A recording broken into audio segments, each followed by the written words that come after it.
আসসালামু আলাইকুম ওয়া রাহমাতুল্লাহি ওয়া বারাকাতুহু। প্রিয় সুধী, প্রিয় দর্শক, অনেক সময় তো হচ্ছে আপনার ঘরের মধ্যে বসে বা আমি আমার অফিসে বসে ভিডিও তৈরি করি। তো আজকে ভাবলাম যে প্রাকৃতিক পরিবেশে একটা ভিডিও তৈরি করি, একটা আমাদের বয়ান করি। আজকে যেহেতু শুক্রবার, তো এই শুক্রবার দিন অনেক অনেক তাৎপর্যপূর্ণ বিষয় রয়েছে। আজকের এই দিনের মধ্যে যদি আমরা আমল করতে পারি, একটা আমল করতে পারি, তাহলে আল্লাহ তাআলা আমাদের পিছনের গুনাহ ক্ষমা করে দিবেন।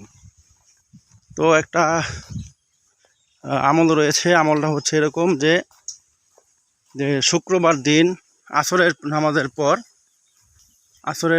পর ওই স্থানের মধ্যে বসে আপনি যদি এরকম ৮০ বার একটা দুরূদ শরীফ পাঠ করতে পারেন, তাহলে আল্লাহ তাআলা আপনার ৮০ বছরের গুনাহ ক্ষমা করে দেবেন। সুবহানাল্লাহ।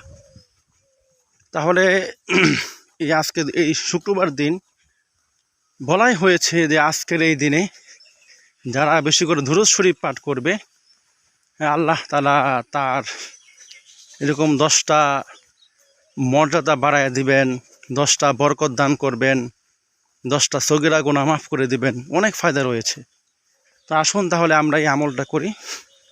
আমলটা এরকম যে আল্লাহুম্মা সাল্লি আলা মুহাম্মাদিন নাবিয়িল উম্মি ওয়া আলা আলিহি ওয়া সাল্লিম তাসলিমা। আল্লাহুম্মা সাল্লি আলা মুহাম্মাদিন নাবিয়িল উম্মি ওয়া আলা আলিহি ওয়া সাল্লিম তাসলিমা। এই দুরূদ শরীফটা আসরের নামাজের পর আপনি যেখানে বসে আসরের নামাজ পড়বেন, বা আপনি না পড়তে পারলে আপনার স্ত্রী রয়েছে, আপনার সন্তান রয়েছে, আপনার বৃদ্ধ বাবা মা রয়েছে, তাদেরকে পড়তে আপনি বলবেন। তাই হোক, আল্লাহ তাআলা আমাদের সকলকে এই আমল করার তৌফিক দান করুন। ওয়া আখিরু দাওয়ানা আলহামদুলিল্লাহি রাব্বিল আলামিন।